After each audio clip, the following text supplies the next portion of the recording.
Sudah siap? Assalamualaikum warahmatullahi wabarakatuh.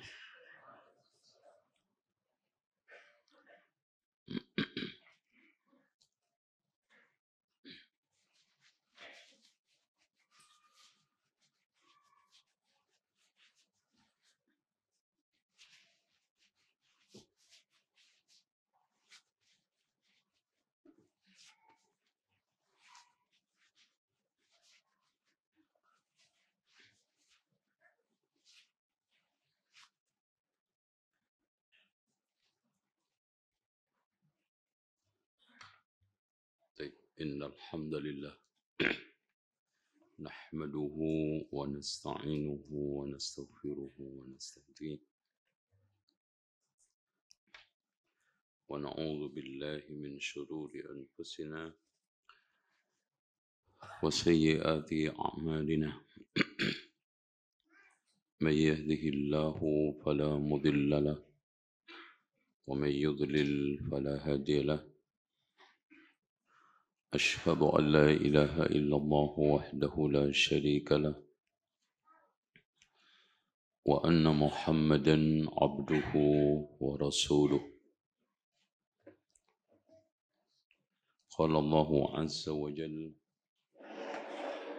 يا أيها الناس اتقوا ربكم الذي خلقكم من نفس واحدة وخلق منها زوجها وبث منهما رجالا كثيرا ونساء واتقوا الله الذي تساءلون به والأرحام إن الله كان عليكم رقيبا وقال عز وجل يا أيها الذين آمنوا اتقوا الله حق تقاته ولا تموتن إلا وأنتم مسلمون وقال عز وجل يا أيها الذين آمنوا اتقوا الله وقولوا قولا سديدا يصلح لكم أعمالكم ويغفر لكم ذنوبكم ومن يطع الله ورسوله فقد فاز فوزا عظيما فإن خير الحديث كتاب الله وخير الهدي هدي محمد صلى الله عليه وسلم وشر الأمور محدثاتها وكل محدثة بدعة وكل بدعة ضلالة وكل ضلالة في النار. طيب dibaca Ustaz Fauzi.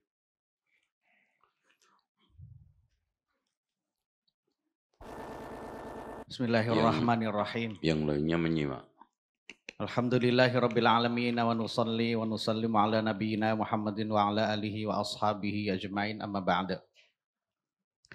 Qala al-musanniful imam Muhammad bin Abdullah Al-Bukhari rahimahullahu taala wa nafa'ana bi ilmihi wa ilmi ustadina fid dunya wal akhirah. Amin.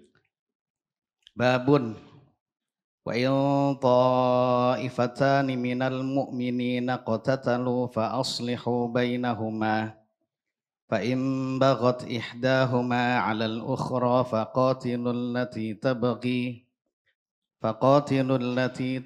hatta tafi'a ila amrillah fa in fa'at fa aslihu bainahuma bil 'adli wa aqsitu innallaha yuhibbul muqsitin fasammahumul mu'minin. Baik. Saya ingin syarah dulu judul bab wa in ta'ifatani. Imam Al-Bukhari menghadirkan bab ini bertujuan untuk membuat satu konklusi bahwa bunuh-membunuh yang dikatakan oleh Rasulullah sibabul mu'min fusuqun wa qitaluhu kufrun itu tidak mengeluarkan dari Islam.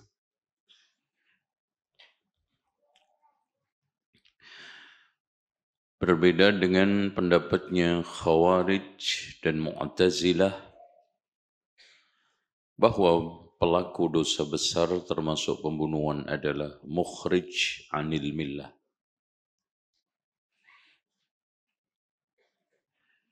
Hal ini dikuatkan dengan firman Allah yang kemarin.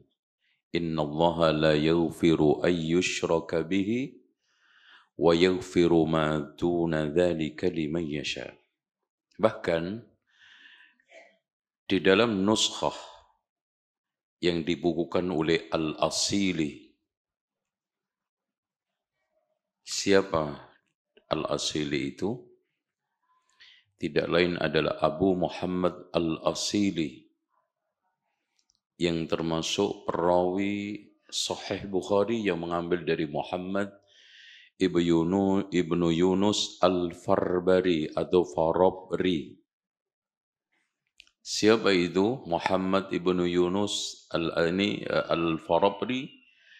Dia adalah salah satu perawi Sahih Bukhari yang langsung mengambil dari Imam Al-Bukhari. Ya. Ketemu di daerah Khurasan, kemudian dibacakan dari awal sampai akhir. Makanya hampir semua penulis nuskhah Sahih Bukhari itu dan perawinya tidak lepas dari seorang yang namanya Muhammad Ibnu Yunus Al-Farabri atau Farbari.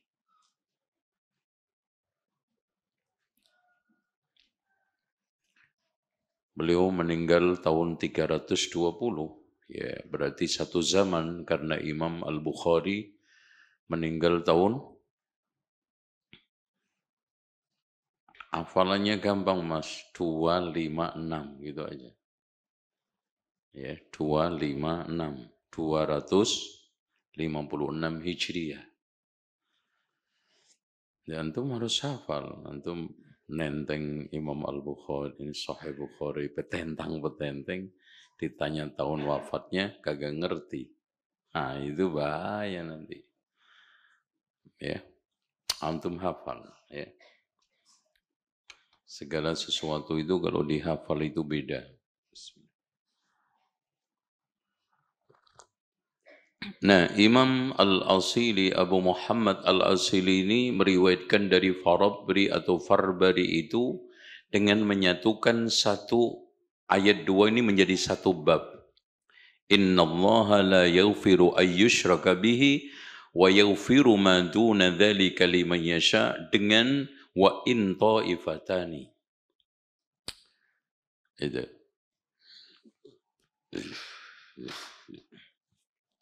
Baik.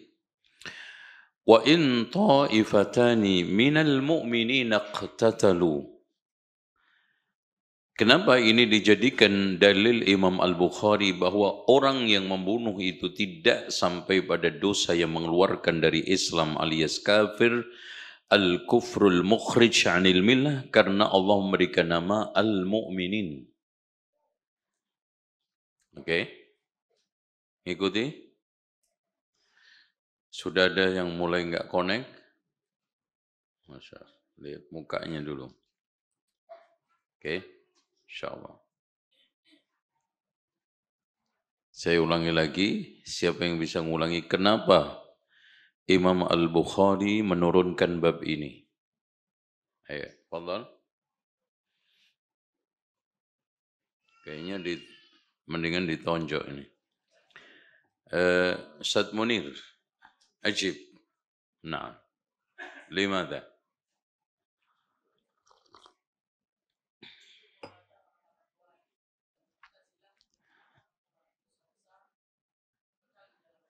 Masya Allah. Dan untuk menguatkan bahwa sahibul ma'asi la yukfar atau la yukaffar atau la yakfur. Itu Ustaz ya. Tayyib. Kalau ada orang yang membantah, menyela, mukmin itu kan status mungkin sebelum perang, setelah perang beda lagi. Gimana cara bantahnya? wa in ta'ifatani minal mu'minin, sebelum perang. Wa amma ba'dal harab, setelah perang mungkin enggak mukmin. Kaifal ijabah?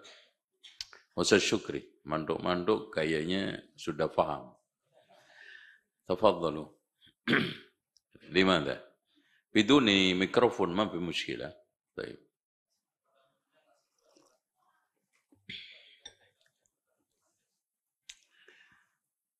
Itu jawaban tapi terlalu jauh.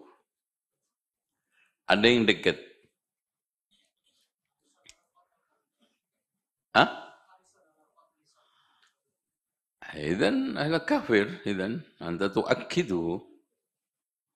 Kita ingin membuat satu kesimpulan bahwa perang yang di dalamnya ada membunuh itu tidak mengeluarkan dari Islam.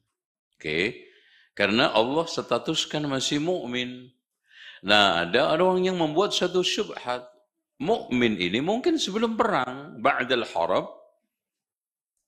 Ya. Lain lagi jawabnya. Karena ditakkid ayat setelahnya, innamal mu'minuna ikhwatun fa aslihu baina akhawaikum. Allah memberikan nama al-iman. Makanya Imam Al-Bukhari mengatakan fasammahumul mu'minin. Innamal mu'minuna ikhwatun. Barangkali nanti bumi perang sama yayasan itu fa aslihu baina akhawaikum wattaqullaha la'allakum turhamun. Jadi, makhluk bumi perang dengan makhluk langit. Gitu. Karena potensi perang itu tinggi. Makanya zaman akhir sebelum turunnya Imam Al-Mahdi itu dipenuhi dengan peperangan, dipenuhi dengan perpajakan, dipenuhi dengan kerusuhan. Itu yakin, nggak pakai insya Allah, karena yang mengatakan itu shadiqul masduq, yaitu Rasulullah. Nah, asbabun nuzul ayat ini, kalau hadis asbabul wurud. Jadi ceritanya ada seorang sahabat yang menyampaikan kegaduhan Abdullah bin Salul kepada Rasulullah. Ya Rasulullah, mau ya didatangi orang ini. Akhirnya Rasulullah datang. Jadi tinggal di daerah Sabkhah yang dimana nanti Dajjal itu hanya bisa masuk di situ. Masya Allah. Ya. Rasulullah setelah sampai, si Abdullah bin Salul munafik ini mengatakan, ilaika anni. Muhammad, ya Rasulullah, agak menjauh sedikit karena bau keledaimu itu sangat menyengat. Masya Allah. Ya. Sindiran untuk yang naik keledai juga. Akhirnya di situ tampak ada salah satu sahabat yang terpancing. Wallahi demi Allah, sesungguhnya bau keledainya Rasulullah ini lebih harum daripada kamu. Waduh. Waduh, nggak main-main sahabat. Wallahi, keledainya Rasulullah SAW ini lebih harum, atyab minka. Wow, langsung pendukungnya Abdullah bin Salul emosi, dari Ansor juga Muslim. Jangan sembarangan ya gue, lo ngomong langsung gebukan semua. Ya, ada yang ngambil jaridun nakhlah, ya, pelepah kurma, ada ini satu dengan lain, seng gebukan, pukul-pukulan. Akhirnya dilerai oleh Rasulullah dengan tegas, wa in ta'ifatani minal mu'minina qatatalu fa aslihu bainahuma. Itu Masya Allah. Makanya ta'ifah di sini maknanya mufradu lafdhun wa jam'ul ma'na. Makanya di sini wa in ta'ifatani minal mu'minina qatatalu. Padahal musanna ta'ifatain. Ta'ifatan itu musanna. Tapi kenapa Allah menggunakan al-jam'? Karena apa? Ta'ifah itu al-jam'u ma'nan. Min haisul ma'na at-ta'ifah mana? Apa? Al-jam'. Makanya ketika fa'aslihu bainahuma pakai musanna. Karena min haisul lafad musanna. Wa ta'ifah mufrad. Paham tu? Jadi harus paham. Kita harus bedah pelan-pelan hadis atau yang ada di dalam Sahih Bukhari ini biar kena. Makanya di dalam beberapa ayat Allah Subhanahu wa taala berfirman yang menunjukkan satu taifah itu falaula nafara min kulli firqatin minhum taifatun nafar. Ya, bisa satu, bisa dua, faltaqum taifatun minhum ma'ak, bisa satu. Wal yashhad adabahuma taifatun, bisa dua, tiga. Intinya secara lafaz itu adalah mufrad, tapi secara makna jama'. Makanya Allah menggunakan dua-duanya di dalam ayat ini. Wa in ta'ifatani minal mu'minina qatatalu. Itu. Kalau ada yang membantah, iqtatalu itu rujuknya kepada mukminin. Maka kebantah dengan ayat setelahnya, wa in ta'ifatani minal mu'minina qatatalu fa aslihu bainahuma. Kan gitu. Kalau dirujukkan kepada mukminin berarti bainahum. Tuh, ya. Ini asbabun nuzul daripada ayat ini dan maksud Imam Al-Bukhari menghadirkan babun wa in ta'ifatani minal mu'minina qatatalu fa aslihu bainahuma fa in baghat ihdahuma. Makanya dari sekalian sebagian ulama hadis ini ditujukan kepada perang terhadap al-baghi. Adapun dua kelompok yang sedang dalam keadaan perang karena takwil, karena ijtihad, maka tidak masuk ke dalam ayat dan hadis ini. Seperti yang dilakukan oleh Ali dengan Muawiyah di Siffin. Karena hadis yang ada di sini lihat nggak cocok kalau diberlakukan untuk level sahabat yang melakukan itu karena ijtihad. Karena idza ijtahada al-hakim fa asaba falahu ajran wa in akhta'a falahu ajrun. Sementara hadis ini mengatakan apa? Fal qatil wal maqtul finnar. Enggak cocok. Makanya fal qatil wal maqtul finnar ini di dalam qital min ghairi ijtihadin wala ta'wil. Finnar dua-duanya. Adapun yang mereka karena ijtihad, dia benar mendapatkan dua, salah mendapatkan satu. Itu. Makanya Ali ibn Abi Thalib kita bisa katakan walaupun salah satunya itu tidak musib, mukhti, tapi dua-duanya musabun. Antum tahu bedanya musabun wa musibun? Musabun mendapatkan pahala. Tapi musib? Lah. Itu. Baik, udah nyampe pada hadis isinya. Ya, masuk ke hadis isi. Haddatsana ya. Haddatsana Abdurrahman ibn al-Mubarak. Baik. Abdurrahman ini berbeda dengan Abdullah ibn Mubarak. Ya. Dia seorang tabi'in selevel Al-Auza'i, selevel Sufyan Ats-Tsauri. Ya. Tetapi ini adalah Abdurrahman ibnul Mubarak ibnu Abdullah Al-Aishi, gurunya Imam Al-Bukhari. Tetapi Imam Muslim tidak satupun meriwayatkan hadis dari beliau. Ya. Karena rata-rata gurunya Imam Bukhari juga gurunya Imam Muslim. Rata-rata. Kecuali di sini, di antara sekian perawi Bukhari yang tidak diambil oleh Muslim hadisnya adalah ini, Abdurrahman ibnul Mubarak ibnu Abdullah Al-Aishi. Hayya, haddatsana.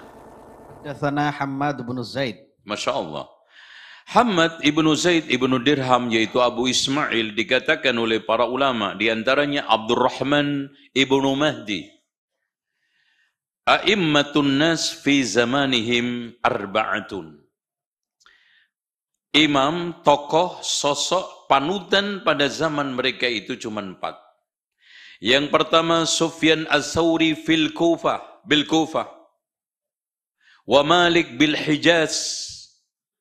Wal Auza'i bil Syam, wa Hammad ibnu Zaid bil Basrah. Makanya perawi hadis-hadis ini semuanya sanadnya Basriun. Abdurrahman ibnu Mubarak Al-Basri. Kemudian siapa? Hammad ibnu Zaid bin Dirham Abu Ismail Al-Azraq Al-Azdi, juga apa? Al-Basri.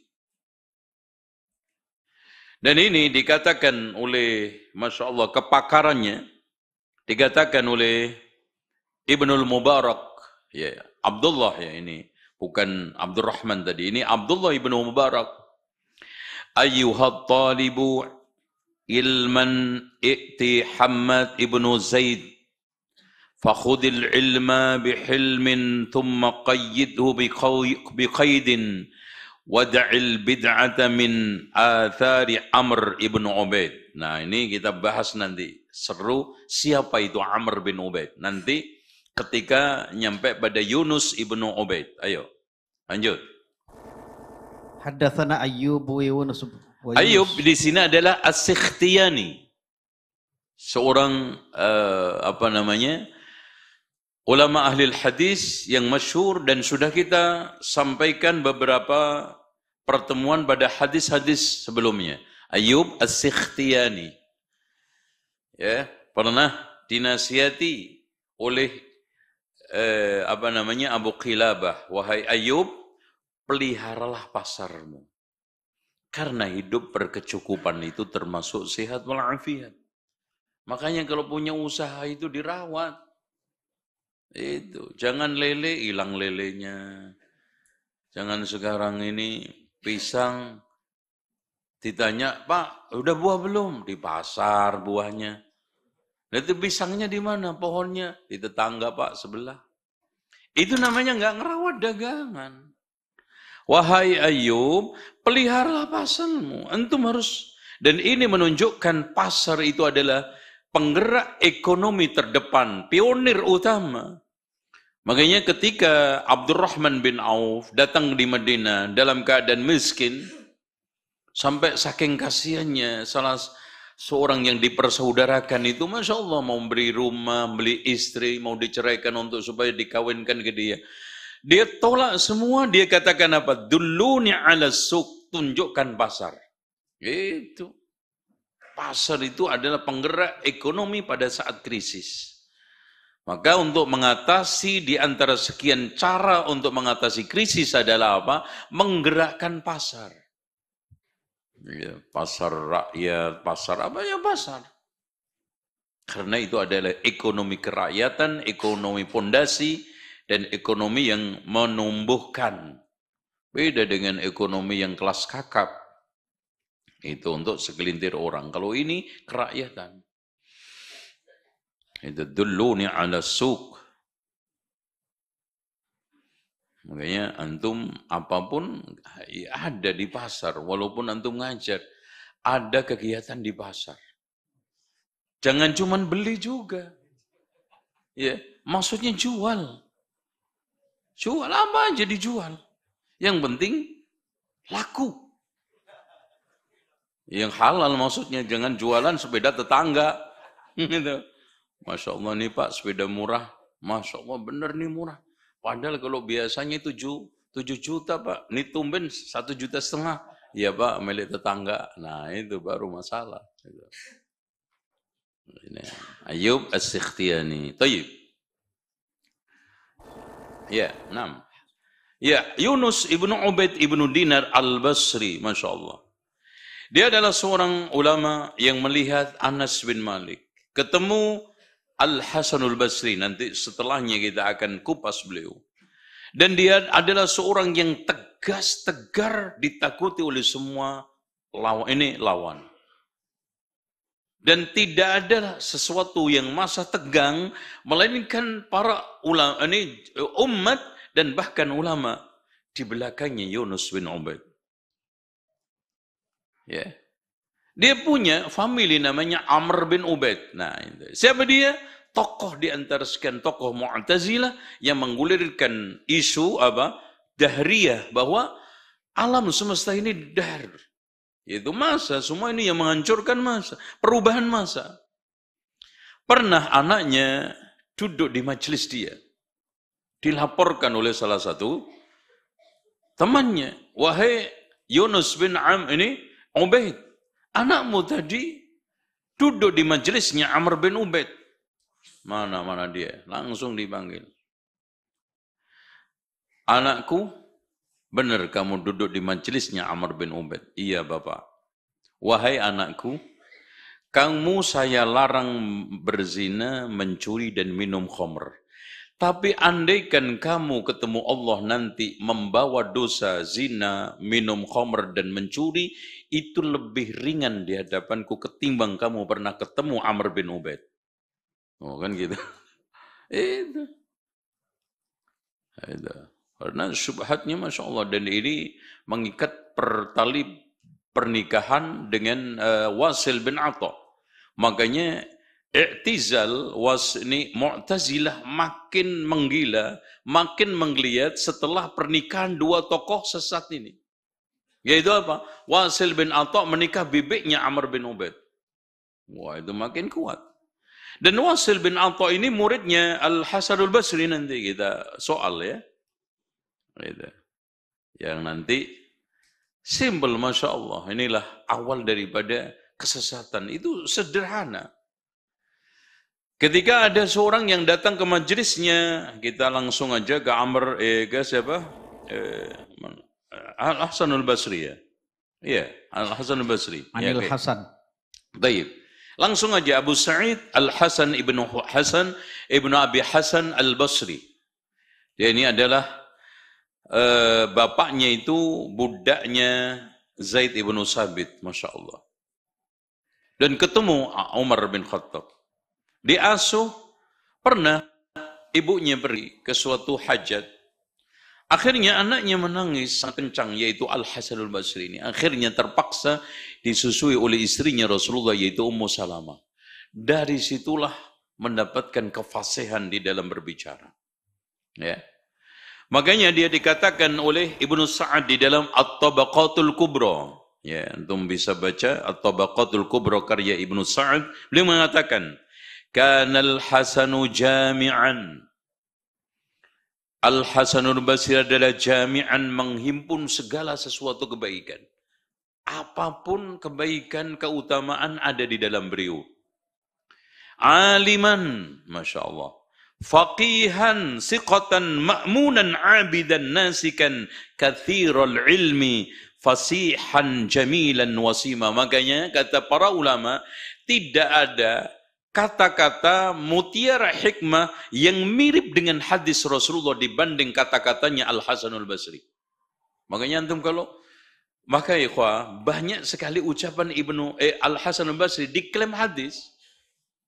Diklaim hadis. Itu. Di antaranya karena beliau itu kan menghalalkan kehormatan orang-orang fajir. La ghibata 'alal fajir, enggak ada ghibah bagi orang penjahat.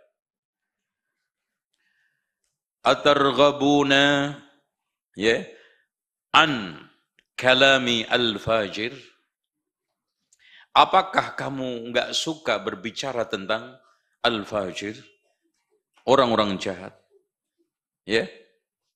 Hadikuhu.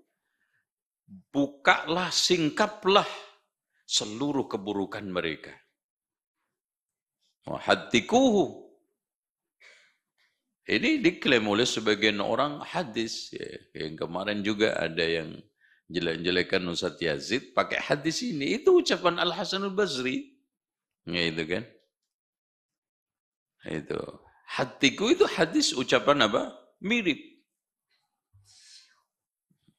Makanya laisal imanu bitamanni wala bitahalli walakin ma waqara fil qalbi wasaddaqahul amal. Itu sahih adalah ucapan siapa? Al-Hasan Al-Basri. Ya, jadi banyak diklaim hadis Nabi karena mirip. Masya Allah. Ya. Taib. Nah, kaitannya dengan Yunus ibnu Ubaid dan Amr bin Ubaid. Ceritanya, kenapa Wasil ibnu Atta yang awalnya adalah muridnya Al-Hasan Al-Basri, murid paling mukhalid, murid paling senior, dan kalau bermajlis selalu terdepan seperti Ustaz Azam. Nggak tahu nasibnya nanti. Mudah-mudahan husnul khatimah. Tidak seperti Wasil. Amin. Nah, ada orang yang datang menanyakan, wahai imam, bagaimana pendapatmu tentang pelaku dosa besar? Huwa tahta masyiatillah, dia berada dalam kehendak Allah, in sya'a adzabahu wa in sya'a ghafara lahu. Setelah beliau mengucapkan, itu pun Masya Allah Al-Hasan Al-Basri mengkerutkan dahi lama nggak jawab-jawab. Setelah dijawab, Wasil bin Atta nyeletuk, wahai imam, pendapat saya tidak seperti itu. Huwa fi manzilatin bainal manzilatain. Dia berada di dalam posisi di antara dua posisi, muslim tidak, kafir enggak, mukmin enggak, kafir enggak. Setelah itu dimarahi sama Al-Hasan Al-Basri. Kayak anak memarahi orang ngantuk di sini, mungkin lebih. Kemudian ternyata Wasil bin Atta mundur, mojok. Ya, kayak yang suka di pojok-pojok itu. Mojok dia ngobrol sama temannya. Menurut pendapat saya, bukan kayak orang yang nggak terima kan gitu. Nggak bener ini guru kita ini kan gitu. Langsung disemprot, i'tazalani Wasil sekarang i'tazalani, yaitu menjauh dari saya. I'tazala. Kemudian setelah itu dia keluar dan tidak lagi bergabung dengan majelisnya Al-Hasanul Basri, bahkan bikin majelis sendiri. Sejak itu namanya majelis kajian Mu'tazilah. Oh itu, makanya jangan meremehkan bid'ah. Nah Al-Khawarij itu kan awalnya ditemui Abdullah ibnu Mas'ud. Zikir di masjid kan. Bawa kerikil. Bacalah tasbih sekian kali pakai kerikil. Ini sekian kali subhanallah Allah. Akhirnya ditemukan oleh siapa? Oleh siapa, ikhwan? Abu Musa Al-Asy'ari. Karena beliau gubernurnya. Abu Ibnu Mas'ud ulamanya. Tapi ketika itu masih mulia. Tidak sekarang ini tercemar dengan berbagai macam cara-cara beragama yang Masya Allah liberal. Itu. Surbannya aja putih tapi otaknya hitam. Nah, sekarang itu ada gitu. Itu. Dari surbannya putih tapi otaknya hitam. Ya.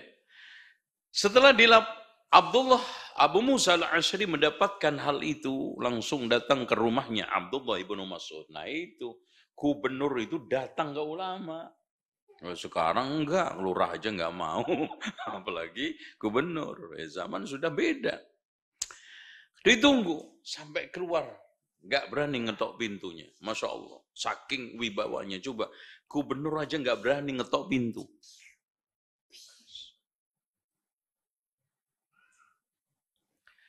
Taib. Setelah itu Abdullah ibnu Mas'ud keluar sambil macek ya Mas? Sambil pakai bajunya dibenahi. Nah, tumben kamu ngapain di sini?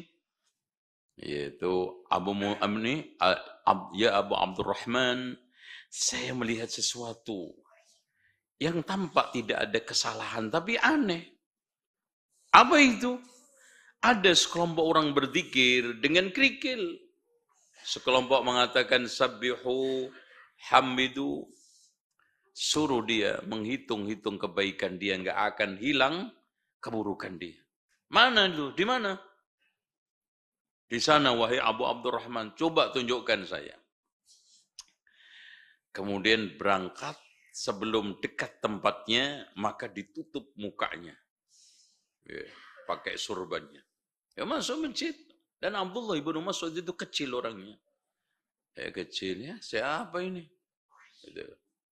Terus kemudian, ngapain kalian seperti ini? Masih belum dibuka mukanya.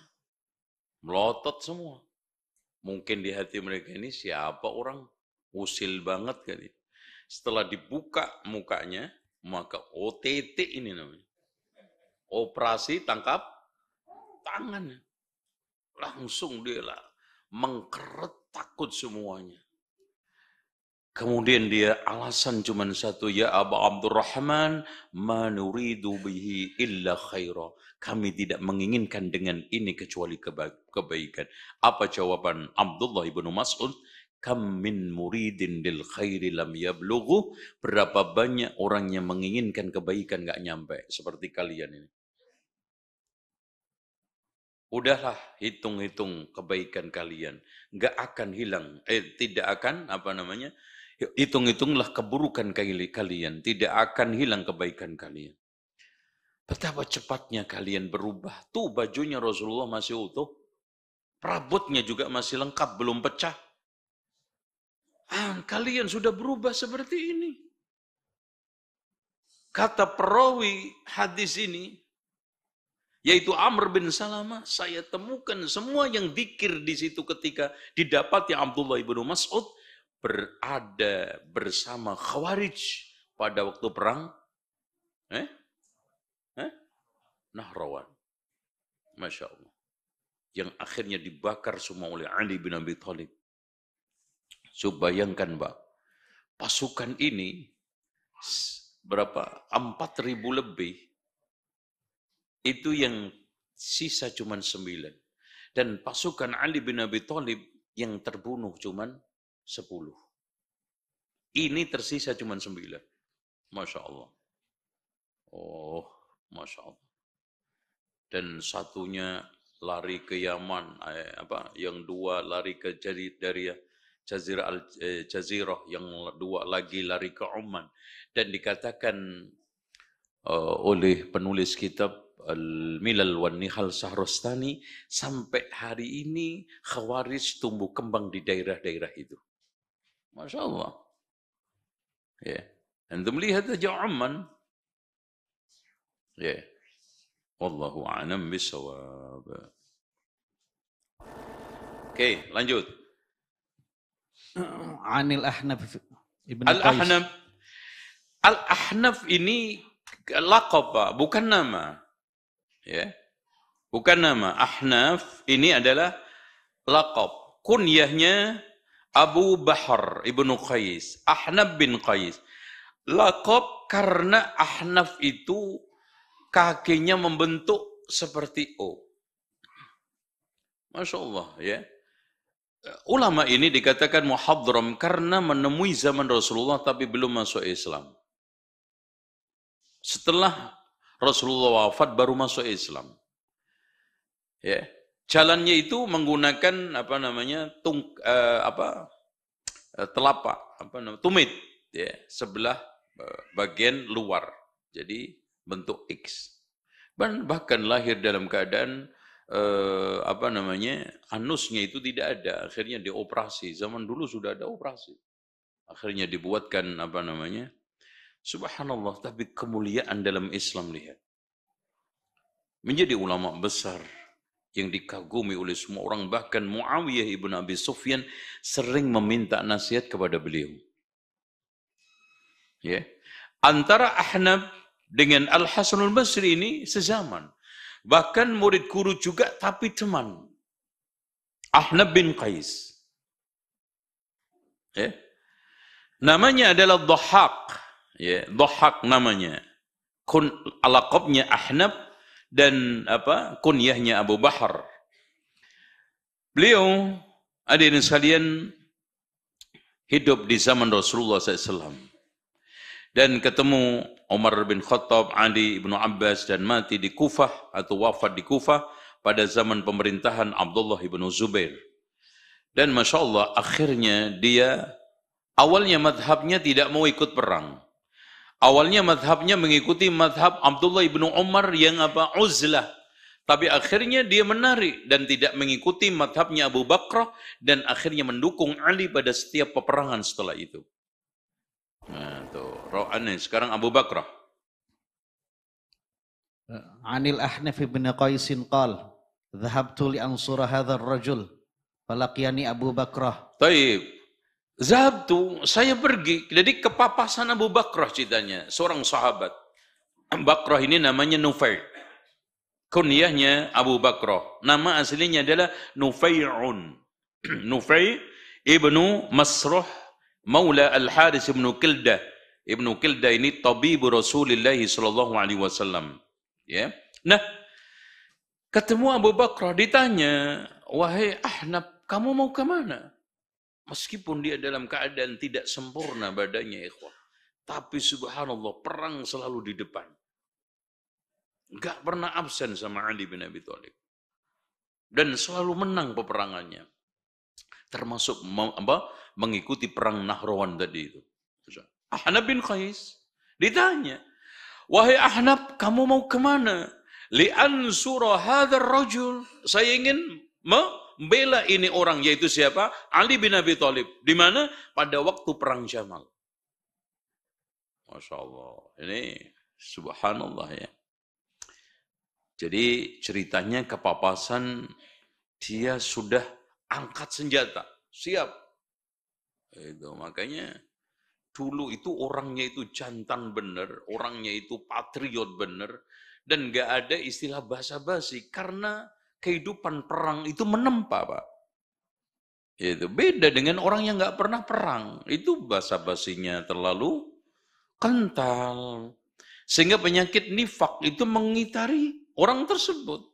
Nggak pernah perang kayak kita, pelin-pelan, itu sifat orang yang nggak pernah perang. Maju mundur, malu-malu kucing, hilang malunya tinggal kucingnya, itu nggak pernah perang. Gimana Ustaz Fauzi? Iya. Itu ngadepin istri aja nggak berani, apalagi ngadepin tentara yang kuat. Aduh. Oh iya. Itu. Makanya betul kata Imam Ibnu Taimiyah, jihad itu membentuk jiwa patriot, membuat orang itu memiliki mental atau sikap tegas dan hilang sifat basa-basi dan kemunafikan. Masya Allah. Itu perang. Ya, sekali-kali perang di 77 sana. Itu, ya. Musyrik guru pagi sama guru malam sama guru siang. Itu, ya. Kampret sama cebong tuh. Itu, suruh perang tuh. Itu perang jihad. I'la'i kalimatillah, untuk menegakkan agama Allah. Itu. Makanya qala dhahabtu li ansura hadzal rajul falaqiyani Abu Bakar. Jadi dhahabtu, saya pergi li ansura hadzal rajul, untuk membela orang ini yaitu Ali pada waktu kejadian Jamal. Falaqitani Abu Bakar. Saya ketemu Abu Bakar di jalanan. Faqala aina turid? Masya Allah, mau kemana? Qultu ansuru hadzal rajul, saya akan bela orang ini yaitu Ali. Masya Allah. Dan insya Allah nanti pada zamannya kita akan jelaskan lagi hadis ini di dalam Kitabul Fitan. Insya Allah 7 tahun lagi. Nah, kita berfitan masih jauh ya, insya Allah. Nanti bagaimana, dan ini akhirnya ikhwas sekalian fitnah.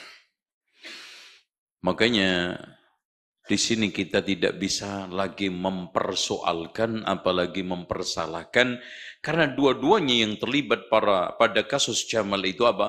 Sudah fil jannah. Antum sekarang persoalkan apanya? Wa fil jannah. Aisyah fil jannah. Abdullah Zubair fil jannah. Talha fil jannah. Apa yang kita permasalahkan? Sementara Rasulullah mengatakan, la tasubbu ashabi. Dan semuanya berangkat tidak ingin membunuh temannya. Dan berangkat dari ingin mencari kebenaran. Beda dengan fal qatil wal maqtul. Karena diakhiri oleh Rasulullah SAW, innahu kana harisun ala qatli akhihi. Dia berusaha mati-matian membunuh saudaranya. Ini tidak. Makanya beda antara kejadian Jamal dan Siffin dengan kejadian yang sekarang ini dikasihkan oleh Rasulullah SAW dalam hadis ini. Yuk kita lanjutkan. Unsur qultu ayo. Qala aina turid? Faqala Qultu ansur hadzal rajul. Naam. Qala irji' fa inni sami'tu Rasulullah sallallahu alaihi wasallam yaqul Taib. idza Irji fa inni sami'tu. Ini menunjukkan dia dengar langsung Rasulullah SAW. Permasalahan begini, Pak. Al-Hasanul Basri ini disinyalir tidak pernah ketemu Abu Bakrah. Tapi dia meriwayatkan hadis ini. Kif? Gimana?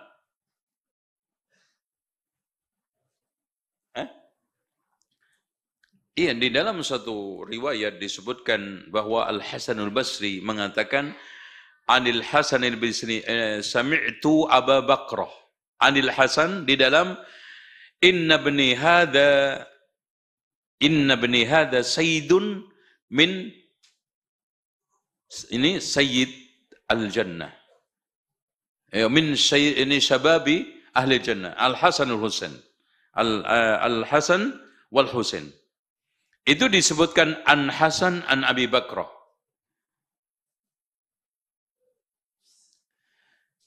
Ya. Sesungguhnya dua cucuku ini adalah penghulu pemuda di surga. Itu Anil Hasan an Abi Bakrah. Oke.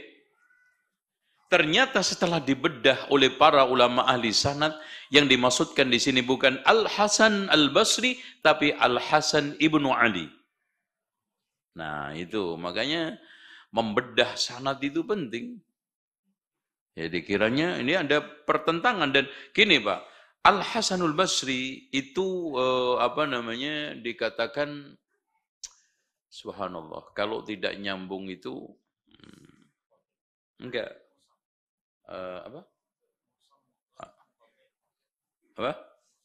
Mudallis.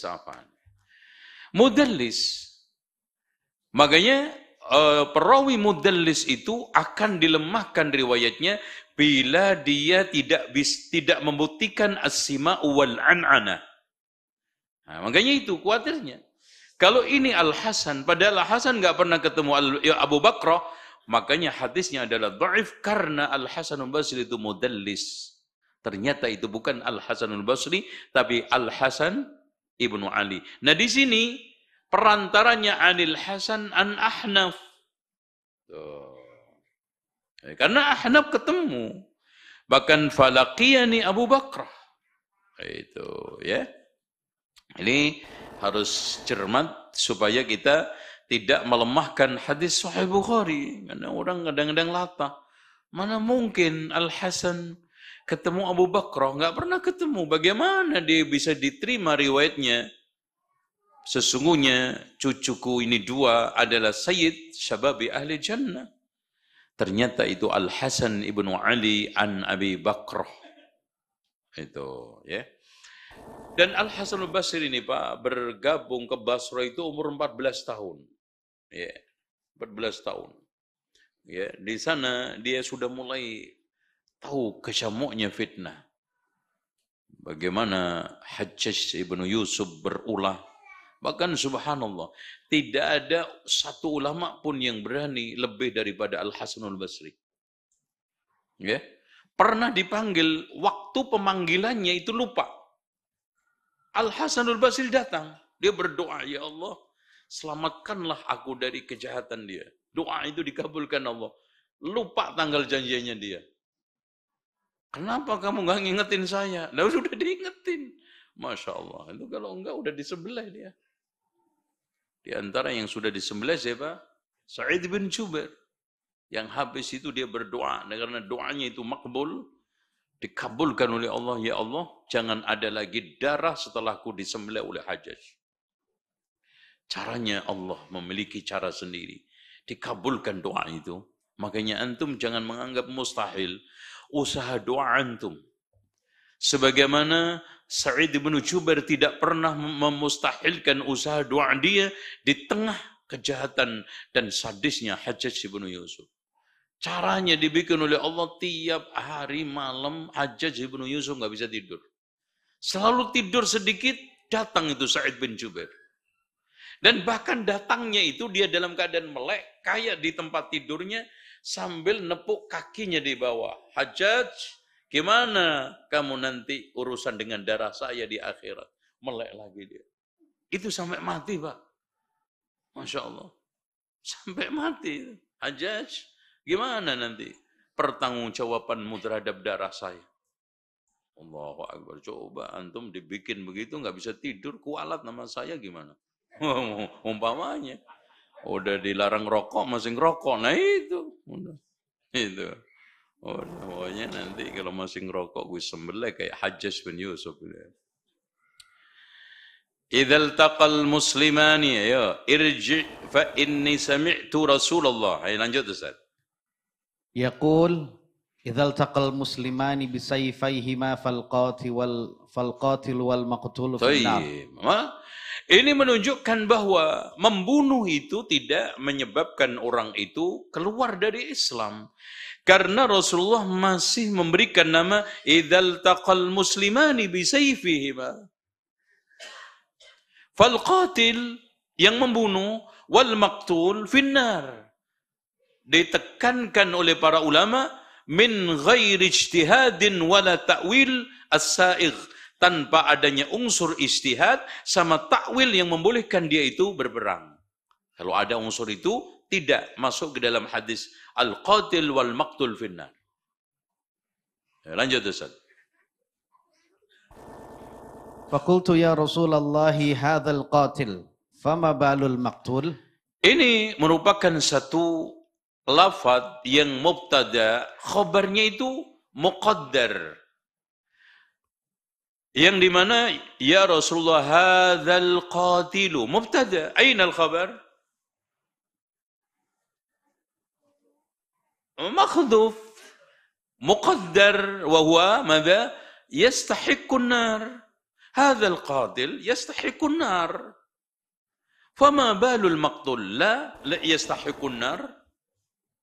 Hadha al-muqaddar fama balul maqtul yastahiqqu an-nar. هذا التقدير. نعم. اقرأ يا أستاذ فوزي. قال إنه كان حريصا على قتل صاحبه. ما شاء الله itu Pak. Masya Allah. Ya. Karena yang terbunuh itu tetap berhak mendapatkan neraka karena dia usaha mati-matian untuk membunuh lawannya, cuman nasibnya sial kebunuh. Iya, keduluan. Dan namanya orang membunuh pasti masing-masing menginginkan apa? Menginginkan apa? Bisa membunuh lawannya. Cuman lagi sial, dia yang kebunuh. Innahu kana, Masya Allah, ini kasihan, sudah terbunuh neraka. Dan konteks seperti ini bukan mukhallad finnar, bukan kekal. Ini sama aja fil jannati. Rasulullah mengatakan hadza fil nar, hadza fil jannah, bahwa perbuatan ini bisa memasukkan ke neraka. Gitu maksudnya. Laisa ma'nahu mukhallad fin nar. Dari sini ikhwas sekalian ada satu penjelasan dari Syekh Muhammad Ibn Shalih Al-Utsaimin ini sebagai penutup untuk menambahi antum supaya lebih ngantuk dan supaya syahdu ngantuk antum. Untuk menguatkan hal tersebut, wa may yakhruj min baitihi muhajiran ila Allah wa rasulih thumma yudrikul maut faqad waqa'a ajruhu 'ala Allah. Artinya di sini ikhwas sekalian, antara berbuat baik dengan berbuat jelek, siapa yang azam ingin berbuat baik tapi tidak terlaksana, ingin berbuat jelek tapi tidak terlaksana, dapat enggak pahala dan dosa? Adapun berbuat jelek, kita lihat dari sisi tiga. Kalau dia sudah berazam untuk melakukan perbuatan buruk tersebut, dan sudah mengerahkan berbagai macam sebab, tapi batal nggak jadi, maka ini ditulis satu keburukan. Contoh, ada orang ingin mabuk. Mabuk sudah, pokoknya kalau saya sudah ada khamr mabuk, ngali keliling. Malam itu nggak ada satupun kedai khamr itu terbuka. Nggak jadi akhirnya. Dosa nggak orang ini? Dosa. Itu. Atau ada orang yang ingin berzina, nyari tempat pelacuran nggak dapat, keliling kemana-mana nemunya cuma bencong, umpamanya, masya Allah, itu ya, nggak jadi akhirnya, sudah ditulis satu keburukan. Ada orang yang sudah mencuri motor, umpamanya motornya Pak Kurnia. Sudah dikerahkan semuanya, kunci T sudah disiapkan, ternyata gagal. Bahkan digagalkan oleh sekelompok pemuda, ini sudah kena dosa pencurian, ditulis satu. Itu rahman rahimnya Allah, kalau kita itu niat kebaikan dan melaksanakan ditulis 10, niat kebaikan sudah menyiapkan semuanya, ternyata nggak jadi, ditulis satu kebaikan, tapi kalau keburukan ditulis cuma satu. Itu, masya Allah. Nah yang kedua, ada orang yang ingin menyengaja keburukan. Seperti orang, masya Allah Pak, yang di antara 3 orang yang tawasul itu. Di antaranya sudah duduk di pahanya putri pamannya. Gitu kan? Kemudian dia meninggalkan itu, ittaqillaha, lari dia. Masya Allah, ini ditulis satu kebaikan. Sudah menyengaja, tapi dia batal karena Allah. Karena Allah. Nah, ada orang yang sudah menyengaja melakukan kemungkaran, tapi nggak jadi, bukan karena Allah dan bukan karena kelemahan. Contoh, dia mau mencuri motor, ternyata ini motor bapaknya, nggak jadi. Mas, itu motor bapak antum. Wah iya toh. Kok saya nggak ngerti kalau punya motor ini, baru juga beli kemarin 2 hari loh. Gimana nanti? Nggak jadi, dosa tetap. Ya mudah-mudahan diterima tobatnya oleh Allah. Tapi potensi dosa juga ada. Nggak jadi, ternyata motor bapaknya. Oh itu kan gitu. Saya kasih contoh lagi. Ada orang yang mau korupsi, sudah masya Allah disiapkan perangkatnya, nggak jadi, bukan karena Allah. Tapi ternyata apa? Ceknya itu bodong. Ceknya apa? Cek kosong itu Pak. Dicairkan, ternyata di banknya nggak ada, padahal tertulis 100 miliar. Waduh, padahal sudah memetakan alfatnya, ininya semua. Ya ceknya bodong, ditulis keburukan. Karena apa? Karena dia batal, bukan karena apa? Unsur dari dia lillah. Paham tum? Ini penjelasan Syekh Muhammad Ibn Shalih Al-Utsaimin. Intinya kata beliau, qulna as-sahabatu iqtatalu muta'awwilin. Sahabat itu berperang karena ta'wil. Annahum 'alal haq, mereka di atas kebenaran. Laisa kullu wahidin minhum yuridu ay yaqtula sahibahu. Nggak ada satupun yang ingin membunuh saudaranya. Makanya Pak, Imran ibnu Talhah ketika main ke rumahnya Ali, pasca perang ini Jamal. Ali bin Abi Thalib menangis sambil mengelus-elus anaknya Talhah, yaitu Imran ibnu Talhah. Menangis sambil mengelus, wahai anakku, mudah-mudahan aku sama bapakmu termasuk firman Allah, wa naza'na ma fi sudurihim min ghillin ikhwanan ala sururin mutaqabilin. Allahu akbar. Itu. Itu menunjukkan bahwa mereka itu ijtihad untuk mencari kebaikan dan kebenaran, tetapi akhta wa asab. Minhum man akhta'a wa minhum man asab. Wal musib ajrun wal mukhti ajrun wahidun. Wallahu a'lam. Tafadhal, mungkin ada yang tanya. Silakan. Ya, ini. Syukran Ustaz atas kesempatannya. Berarti antara orang yang sudah melakukan betul-betul sama dengan orang yang niat namun nggak jadi gitu. Bukan karena lillah. Jadi sama-sama dapat satu dosa. Tapi yang pertama itu dosanya adalah muakkad. Yang kedua, ada potensi diampuni Allah. Itu aja. Ya, dia tinggalkan kan. Yang pertama dia nggak jadi karena faktor X. Ini nggak jadi karena faktor dari dalam dirinya. Nggak jadi. Cuman bukan lillah. Dan bukan karena lemah tadi. Karena tadi, apa? Bukan karena lillah. Apa? Motor mertuanya ternyata. Ya kan? Bukan lillah.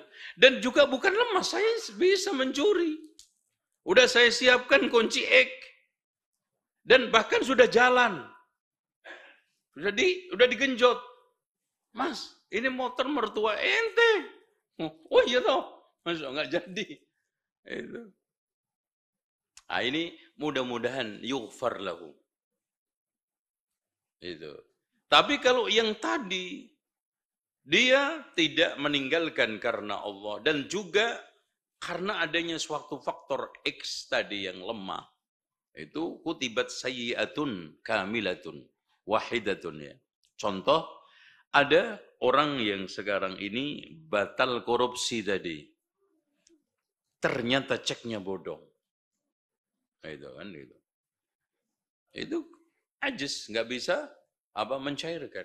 Kutibat sayyi'atun wahidatun. Itu.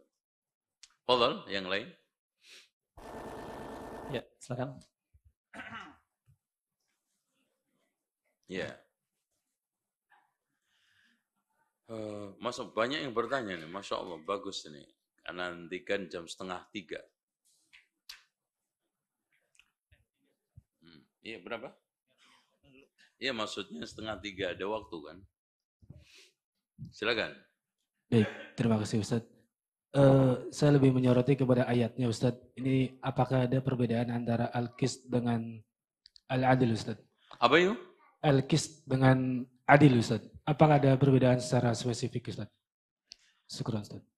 Al-qistu qala awsatuhum alam aqul lakum lawla tusabbihun bima'na a'daluhum.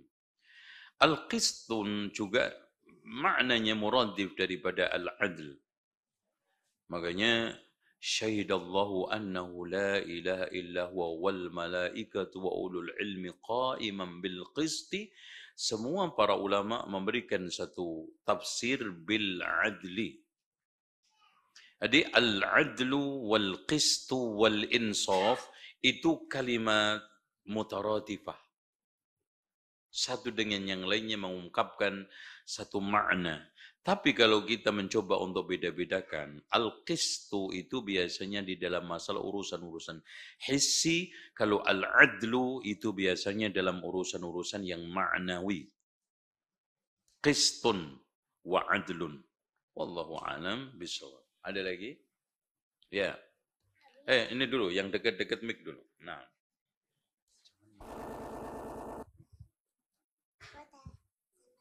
Jazakumullah khair Ustaz. Baik, fadal. Bagaimana untuk mensikapi hadis tersebut dengan hadis "I'malu ma syi'tum qad ghafartu lakum." Kalau khitabnya kepada sahabat bagaimana Ustaz ini? Karena kan kembalinya kepada para sahabat begitu. Dengan hadis al-qatil wal maqtul finnar. Barakallahu fikum. Baik.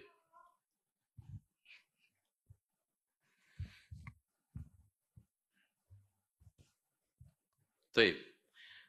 Diulangi lagi Mas, coba Mas. Kayaknya Nah, barakallahu. ayam sama ini nggak ada bedanya. Bagaimana kita mensikapi hadis tersebut al-qatil wal maqtul finnar dengan hadis yang lain i'malu ma syi'tum qad ghafartu lakum. Jadi kalau khitabnya kepada para sahabat bagaimana Ustaz mensikapi kedua hadis tersebut yang sama-sama hadis tersebut hadis yang sahih. Itu hadis ditujukan kepada Ashabul Badr. Itu. Dan al-qatil wal maqtul itu tidak pernah dilakukan oleh Ashabul Badr. Ya. Dan mereka seandainya terlibat pada perang-perang seperti tadi itu, ayyamul fitnah, semuanya tidak masuk ke dalam teks hadis tersebut karena hadis ini menurut kesepakatan para ulama ditujukan kepada al-qital bighairi ta'wilin. Ya, bighairi ta'wil. Ya. Ai bighairi ta'wilin sa'ikh, dan itu tidak pernah dilakukan oleh Ashabul Badr. Oke. Itu. Sama juga untuk mentaufik hadis ini dengan hadis yang ada di dalam Sahih Muslim. Pernah ada orang yang datang, ya Rasulullah, andaikan ada orang yang datang mau mengambil hartaku, ya jangan kamu kasih. Kalau membunuh saya, ente mati syahid. Kalau saya membunuh dia, bagaimana? Huwa finnar, loh. Sama al-qatil wal maqtul bighairi ta'wil. Makanya Rasulullah SAW mengatakan kepada orang yang punya harta ini, andaikan terbunuh syahid. Makanya Rasulullah mengatakan dalam hadis yang lainnya, man qutila duna malihi fahuwa syahid. Siapa yang terbunuh karena membela hartanya, syahid. Wa man qutila duna irdihi fahuwa syahid. Barang siapa yang terbunuh karena membela kehormatannya, syahid.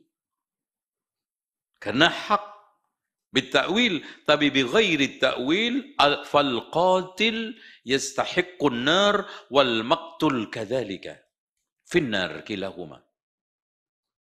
Tuh, Ustaz ya. Kecuali antum nyambung ayam, satunya hidup, satunya mati, itu dosanya dosa ngadu aja udah. Yang satunya yang hidup boleh disembelih. Oke, ada lagi? Nah, Masya Allah. Kita dahulukan yang paling dekat dengan mic ya Pak ya. Baik, bismillah. Habis ini Ustaz ini, Ustaz New Zealand ini, Masya Allah. Baik, bismillah, barakallahu fikum Ustaz. Afwan Ustaz, ana belum paham tanasub antara ayat dengan hadis ini Ustaz. Karena di ayat disebutkan fa aslihu bainahuma. Tapi di hadis irji' karena lam yuslih Ustaz. Oh, baik. Ikhwas sekalian, at-tanasub bainal ayah wal hadis min haisul qital. La min haisul muqatilun. La min haisul muqatil.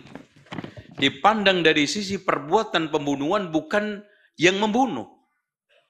Kalau yang membunuh pertama di ayat bit-ta'wil.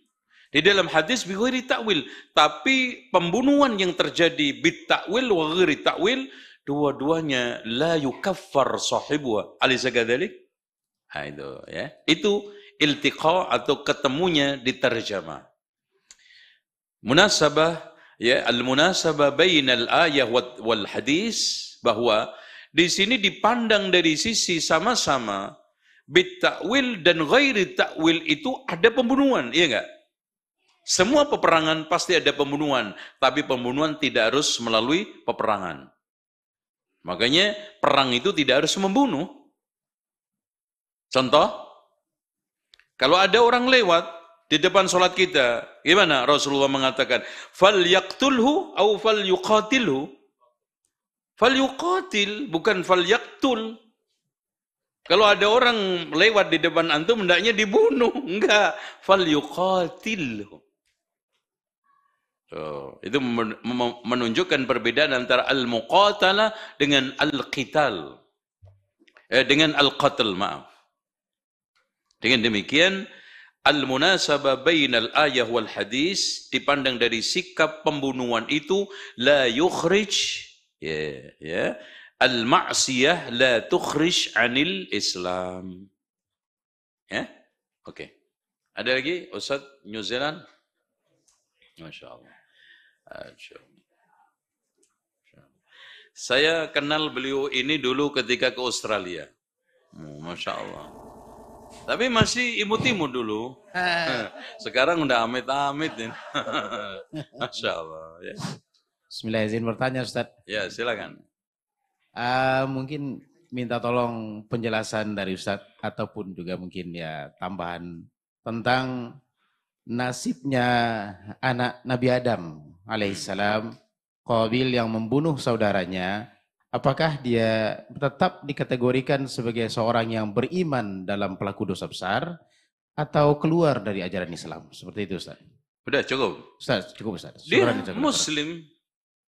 Makanya dosa pertama kali yang terjadi di muka bumi itu sebelum syirik adalah ittiba'ul hawa.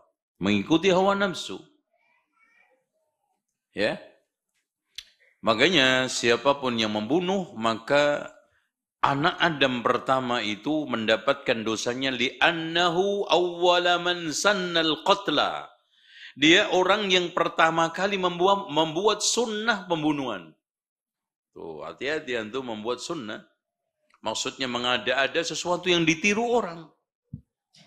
Ya, kalau yang baik, man sanna sunnatan hasanatan falahu ajruha wa ajru man amila biha la yanqusu min ujurihi syai'a. Tapi wa man sanna sunnatan sayyatan falahu wizruha wa wizru man amila biha la yanqusu min auzarihi syai'a. Antum hati-hati. Contoh antum pertama kali, terutama ibu-ibu, Masya Allah ya. Perempuan yang pertama kali dulu membuat satu sunnah, maksudnya memberikan contoh pakai pakaian bikini. Tahu nggak model pakaian bikini? Ya begitu. Ya begitu. Itu dia mendapatkan dosa terus-menerus yang niru ratusan ribu jutaan ini. Masya Allah. Man sanna sunnatan. Itu. Makanya Masya Allah mereka-mereka yang Masya Allah membuat satu fashion buka-bukaan yang akhirnya juga disenangi, digemari perempuan-perempuan, akhirnya bersolek, mengumbar aurat, termasuk mujahirina fil ma'siyah. Makanya Rasulullah mengatakan kullu ummati mu'afin illal mujahirun, dan para ulama mengatakan termasuk wanita-wanita yang mengumbar auratnya, buka-bukaan tidak mengenakan hijab, termasuk maksiat terang-terangan. Masuk hadis tersebut. Tuh. Banyak dia ditiru orang. Oh, gaya ini bagus ditiru. Man sanna sunnatan. Gitu ya. Tuh. Ya, Ustaz. Ada lagi? Ya, ini Ustaz. Ada yang bertanya. Izin tahu nyampe sini gimana ceritanya? Masya Allah. Ya, izin pakai ilmu limunan ini. Lembu sekilan, Pak. Izin pertanyaan di luar tema, Ustaz. Ya. Bagaimana hukumnya seorang imam besar di masjid dan merupakan tokoh agama Islam di Indonesia ketika datang paus jadi pemimpin agama Kristen imam ini menunjukkan sikap yang sangat di luar nalar, mencium kepala paus, seakan-akan ia mengatakan bahwa perbuatan itu benar. Bagaimana tanggapan Ustaz? Masya Allah. Mencium kepala paus, nggak apa-apa. Ini. Maksudnya paus apa ini? Oh itu. Iya. Mas saya kira ikan paus tadi. Baik. Baik, ikhwah sekalian. Begini. Makanya Allah tidak menghadirkan anta'adilu. Karena al-adil itu zahir dan batin. Wabil khusus batin. Secara zahir. Nah, secara zahir kita menghargai mereka, ya kita mengikuti para sahabat. Tabi'in bagaimana menghargai mereka? Ketika mereka ada yang mati kita takziah, boleh. Al-Hasanul Basri membolehkan. Ya. Terus kemudian kita ketika sakit, kemudian kita bantu boleh, karena itu muamalah. Ya. Kemudian ketika mereka bertamu kepada Rasulullah disambut. Tapi nggak nyampe nyium-nyium botak. Nggak nyampe. Ini hulu. Ini termasuk ekstrem kiri tapi. Eki. Ya. Orang selama ini kan mempermasalahkan eka aja, ekstrem kanan. Yang ngebom, yang ini. Ekstrem kiri adalah melakukan berbagai macam tindakan kiri yang berlebihan. Ya. Ikhwah sekalian, ulama-ulama itu menghormati ulama saja, itu cukup dengan cium tangan. Pernah Zaid bin Tsabit mencium tangannya, Abdullah bin Abbas mencium tangannya Zaid bin Tsabit. Kemudian beliau mengatakan, apa-apaan ini Ibnu Abbas? Kata Abdullah bin Abbas, beginilah Rasulullah memerintahkan aku untuk menghormati ulama. Maka setelah itu, Abdullah bin Abbas dihantarkan sambil dituntun kudanya itu, kendaraannya oleh Zaid bin Tsabit. Begitu nolak, enggak, kamu apa-apaan ini? Udahlah, jangan seperti ini. Enggak, saya tuntun. Beginilah Rasulullah memerintahkan aku untuk menghormati keluarganya. Nah itu, cukup seperti itu. Ya. Oleh karena itu hadirin sekalian, sikap-sikap ghulu seperti ini termasuk ekstrem kiri. Ya. Kesalahan di dalam sebelah kirinya. Bukan ekstrem kanan. Kalau mencium kiai, ekstrem kanan. Mencium ini ekstrem kiri. Berlebihan. Itu nyium. Kalau dulu kan saya itu nyium tangannya kiai sampai infeksi. Bolak-balik ya. Karena mendapatkan barokah. Itu ekstrem kanan. Ini ekstrem kiri. Cukup kita jaga keamanannya. Memang Allah mengatakan. لا ينهاكم الله عن الذين لم يقاتلوكم في الدين ولم يخرجوكم من دياركم أن تبروهم وتقسطوا إليهم إن الله يحب المقسطين.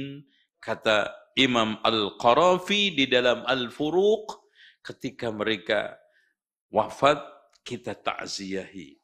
Ketika mereka itu sakit, kita kunjungin. Kita bantu. Kita perbaiki hubungan ketetanggaan.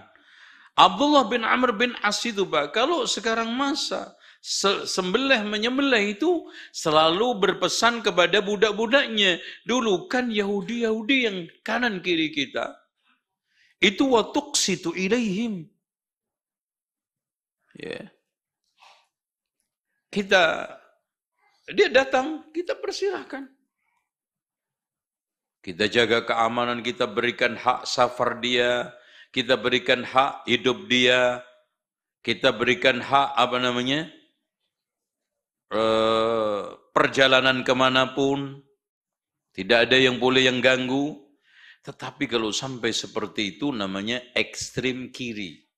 Lawan daripada mencium-cium tangannya Kiai Habib sampai infeksi, ini juga sama. Ini ekstrim kiri, ono ekstrim kanan. Paham tum? Ya, oke. Ada lagi? Bismillah. Assalamualaikum warahmatullahi wabarakatuh. Assalamualaikum warahmatullahi wabarakatuh. Semoga Allah senantiasa merahmati Imam Bukhari, Ustadz, dan seluruh kaum muslimin dimanapun berada. Amin. Rabbal alamin. Ustadz, izin bertanya Ustadz, masih terkait tentang dosa membunuh. Bagaimana penjelasan tentang dosa membunuh di surat An-Nisa, Ustadz? Ini mungkin bisa jadi syubhat, Ustadz, soalnya. Yaitu di sini Allah berfirman, wa may yaqtul mu'minan muta'ammidan fajaza'uhu jahannamu khalidan fiha. Itu yang artinya, dan barang siapa yang membunuh seorang mukmin dengan sengaja maka balasannya ialah jahanam, ia kekal. Nah, ini ada kata kekal, Ustaz. Ia kekal di dalamnya. Pertanyaannya? Itu bagaimana Pak penjelasan tentang kekal itu, Ustaz? Barakallahu fiik. Ini sama harganya dengan hadis Rasulullah SAW yang bunyinya man qatala nafsahu bisummin yatahassahu fin nari khalidan mukhalladan. Barang siapa yang membunuh dirinya dengan menenggak racun, maka dia nanti menenggak racun di neraka khalidan mukhallada. Para ulama ahli sunnati wal jamaah menjelaskan bahwa ini menunjukkan bahwa beratnya dosa pembunuhan. Makanya Rasulullah SAW juga mengatakan dalam hadis yang lainnya, la zawalud dunya ahwanu indallahi ta'ala min qatlil mu'min. Hilangnya dunia seisinya ini lebih ringan di hadapan Allah ketimbang hilangnya, lenyapnya satu nyawa mukmin. Khalidan mukhalladan, berat. Kenapa? Karena sebagaimana saya ulang-ulangi dalam penjelasan, dosa pembunuhan itu terkait 3 dimensi. Terkait dengan Allah, terkait dengan maktul yang terbunuh, dan terkait dengan ahli waris. Kalau seandainya Allah memaafkan, belum tentu sekarang ini maktul yang terbunuh memaafkan. Atau maktul memaafkan, Allah memaafkan. Kalau ahli waris tidak memaafkan, maka dia harus menghadapi resiko dosanya. Sampai ahli waris memaafkan, yang terbunuh memaafkan, Allah memaafkan, maka baru itu masuk surga dan dosanya diampuni oleh Allah. Makanya enggak mudah. Sehingga diungkapkan oleh Allah dengan khalidan fiha. Khalidan mukhallada. Ditafsiri oleh kebanyakan para ulama. Bahkan semua ulama ahli sunnati wal jamaah, maksudnya adalah memberikan pesan akan beratnya dosa pembunuhan. Ada lagi? Fadhal. Masya Allah, hari ini Masya Allah banyak yang bertanya. Ya, silakan. Ya.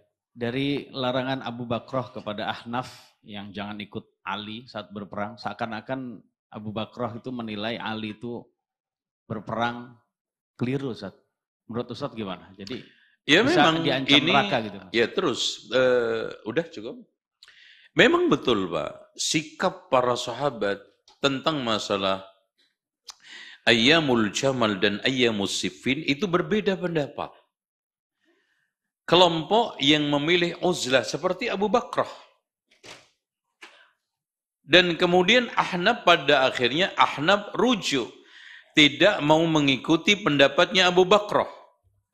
Bahkan maaf, termasuk Abdullah ibnu Umar itu di akhir hayatnya menyesal. Kenapa tidak membela Utsman ketika terjadi pembunuhan itu?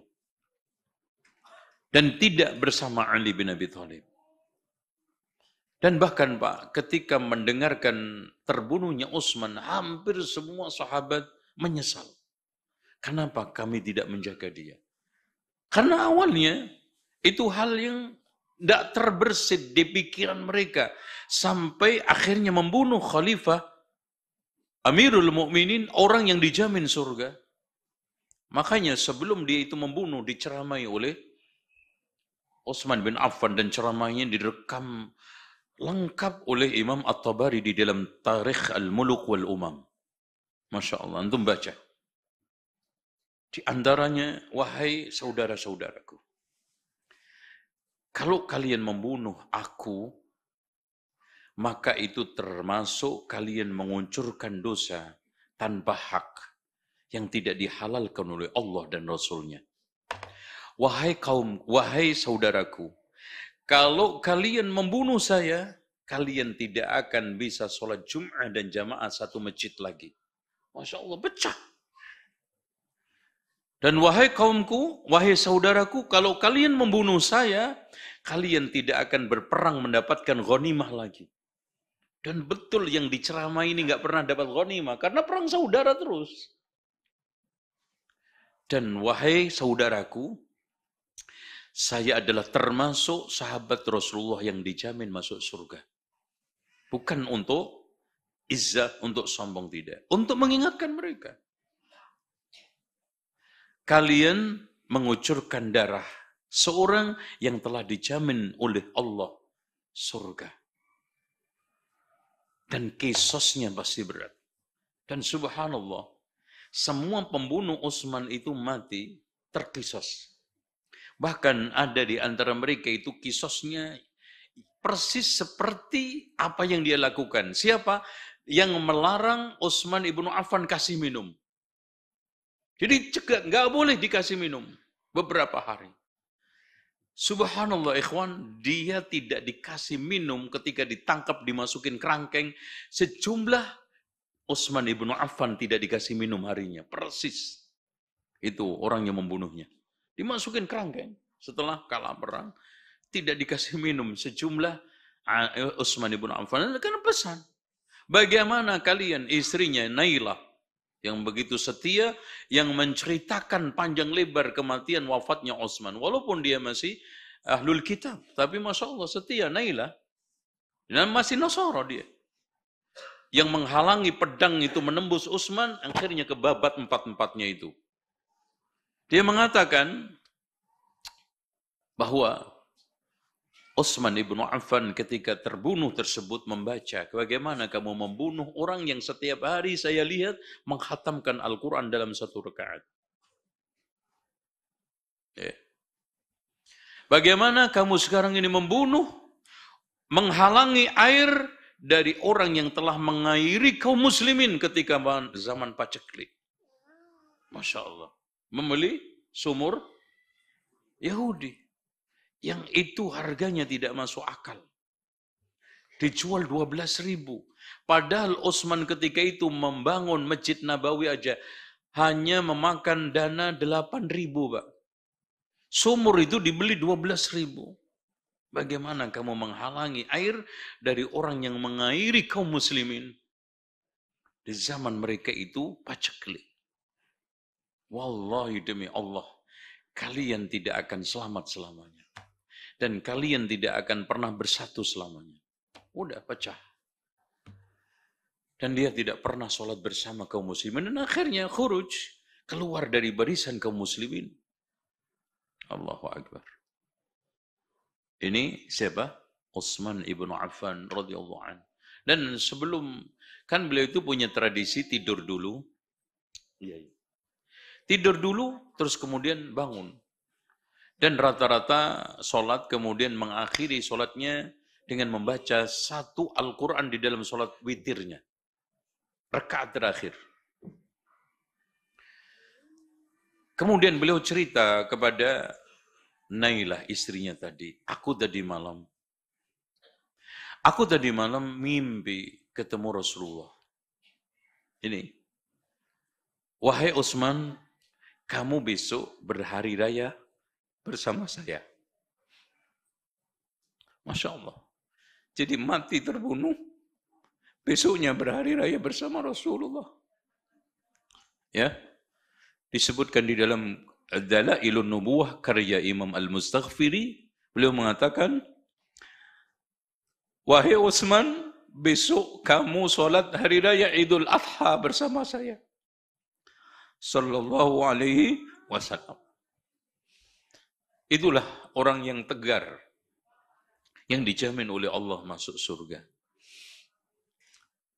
Yang sudah jauh hari diprediksi oleh Rasulullah. Pernah Rasulullah berada di kebun kurma bersama Abu Musa al-Asy'ari. Akan datang seorang calon penghuni surga, ngetok pintu, ternyata dibukakan Abu Bakar. Berikutnya tidak lama ngetok, karena kebun kurma itu bentuknya tertutup, ada pintunya memang. Itu kalau antum ziarah Madinah itu selalu kebun-kebun kurma itu terpagari, ada pintunya. Akan datang kepada kita calon penghuni surga. Dibukanya ternyata Umar bin Khattab. Kemudian tidak selang lama akan datang calon penghuni surga ala balwan tusibuhu. Akan datang kepada kalian calon penghuni surga dengan konsekuensi ujian berat yang dia terima.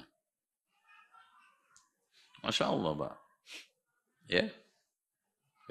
Kalau antum dikasih tahu seperti ini sebelum mati, kayaknya nggak bisa tidur antum tiap hari. Tapi Utsman kuat. Makanya keutamaan beliau sampai dikawinkan dengan putri duanya Rasulullah, sehingga mendapatkan laqab Dzunnuraini, dermawan dan tidak ada batasnya. Hafidul Quran, yang antum coba aja berdiri dengan membaca satu juz, satu rakaat. Mungkin di dalam sejarah hidup kita nggak pernah. Coba, yaqra'u al-Qur'ana fi raka'atin wahidah. Dan itu kesaksian Naila. Rahimahu Allahu ta'ala, radhiyallahu anhu. Semoga Allah meridainya. Tayyib. Ada lagi? Khalas. Jazakumullah khair. InsyaAllah kita ketemu di kesempatan lain. Subhanakallahumma wa bihamdika. Asyhadu an la ilaha illa anta astaghfiruka wa atubu ilaik. Wassalamualaikum warahmatullahi wabarakatuh. Subscribe channel Marhaban TV. Ikuti akun sosial media Marhaban TV, siaran Telegram, grup WhatsApp. Yuk berdakwah bersama kami, dukung operasional dakwah dan sosial kami, raih pahala jariah yang terus mengalir sampai hari kiamat. Jazakumullahu khairan.